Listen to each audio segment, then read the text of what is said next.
नमस्कार दोस्तों, हमारे चैनल में आप सभी का बहुत बहुत वेलकम। और आज मैं आपको बताऊंगा कि देसी मुर्गियों को पालने में आपका डबल फ़ायदा कैसे हो सकता है। सबसे पहले तो बात करते हैं इसके अंडे के बारे में।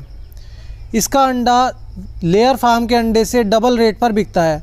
आपने देखा होगा, आपके आसपास कोई शॉप होगी या मार्केट में जो अंडे मिलते हैं उनका रेट अगर 5 रुपये है तो देसी मुर्गी का अंडा लगभग कम से कम 10 रुपये का बिकेगा। और ये सब आप अपने एरिया में पता कर सकते हो, आपके एरिया में इसका रेट क्या चल रहा है। उसके बाद आपको बिज़नेस शुरू करना है। और दूसरे फ़ायदे की भी हम बात करेंगे। दूसरा फ़ायदा होता है फीड का, जो आप दाना खिलाते हो इसकी बचत का। क्योंकि लेयर फार्म जो रहता है उसमें मार्केट से फ़ीड ख़रीद करके इस्तेमाल किया जाता है, तो उसका फ़ीड का ख़र्चा भी ज़्यादा आता है। लेकिन अगर मैं बात करूँ देसी मुर्गियों के फ़ीड के बारे में, तो देसी मुर्गियों में आपका फ़ीड का खर्च बहुत कम रहता है। अपने घर का वेस्टेज भी दे सकते हो और उन्हें फ्री रेंज के हिसाब से भी पाल सकते हो, मतलब खुले में भी छोड़ सकते हो, तो आपका फ़ीड का खर्चा भी बहुत कम हो जाता है। तो इसमें किसान भाइयों का डबल फ़ायदा हो जाता है, क्योंकि जो उनका फ़ीड पर यानी कि दाने पर खर्चा आता है वो भी बहुत कम आता है, और जो प्रोडक्ट बिकता है मतलब अंडे बिकते हैं वो भी डबल रेट पर बिकते हैं। तो कोई भी किसान भाई जो भी देसी मुर्गियों को पालता है या फिर पालना चाहता है तो वो बेफिक्र होकर के पाल सकता है, क्योंकि इसमें नुकसान होने के चांसेस बहुत ही कम रहते हैं। क्योंकि फ़ायदा ही इतना ज़्यादा है, अगर आप अंडे को कम रेट पर भी सेल करोगे तो भी आप आसानी से प्रॉफिट कमा सकते हो। देसी मुर्गियों को पालने में किसान भाई को केवल एक ही तरह से नुकसान हो सकता है, अगर वो अपने आसपास के मार्केट के बारे में जानकारी नहीं रखेगा तो ही उसको नुकसान होगा। क्योंकि अगर आपके एरिया में 100 या 200 अंडों की डिमांड रहती है डेली, अगर आप 1000 मुर्गियों से शुरू करोगे तो आपको नुकसान ही होना है। क्योंकि उसमें क्या होगा कि आपके अंडे भी नहीं बिक पाएंगे। और काफ़ी सारे फार्मर के साथ ये हो चुका है, वो 1000 या 2000 देसी मुर्गियों से शुरुआत करते हैं जिसमें उनके अंडे भी नहीं बिक पाते, और बाद में जब वो मुर्गियों को बेचते हैं तो वो भी नहीं बिक पाती, और उसकी वजह से पोल्ट्री फार्मर को बहुत बड़ा नुकसान भी हो जाता है।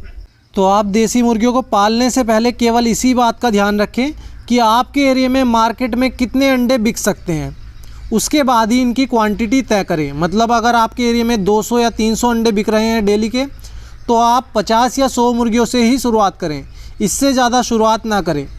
क्योंकि उसमें क्या होगा कि आपको पूरी तरह से जानकारी हो जाएगी कि कितने रेट पर आपके एरिया में अंडे बिक रहे हैं और कितनी ज़्यादा आपके एरिया में इसकी डिमांड है।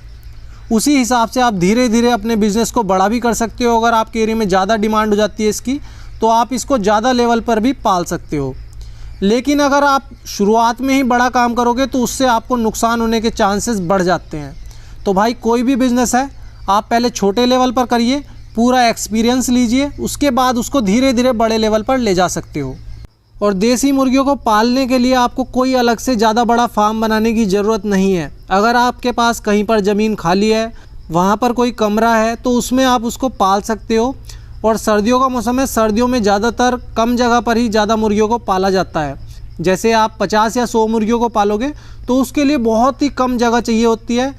तो आपको देसी मुर्गी पालन शुरू करने के लिए भी बहुत कम खर्च करना होगा। बस आपको इनके लिए जगह देखनी है, थोड़ी सी जगह पर इनको पाल सकते हो, लेकिन नीचे बिछावन अच्छी तरह से इस्तेमाल करना होगा।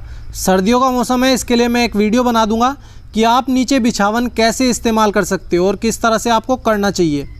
बहुत से फार्मर गलती कर देते हैं, वो सर्दियों में ये समझते हैं कि देसी मुर्गियों को किसी भी मौसम में कैसे ही छोड़ दो, वो आसानी से पल जाएंगी। तो भाई ऐसा नहीं है, क्योंकि जब एक इंसान को भी ठंड लग सकती है तो मुर्गियां भी उससे बीमार हो सकती हैं। तो भाई आप ध्यान रखें, सर्दियों के मौसम में अगर आपको देसी मुर्गियां पालनी है तो उसके लिए मैं एक वीडियो बना दूंगा।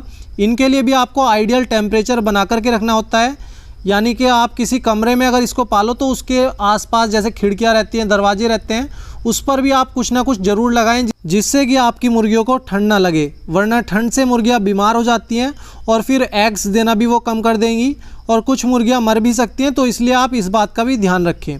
और आने वाले टाइम में मैं देसी मुर्गियों के बारे में भी काफ़ी जानकारी दूंगा आपको।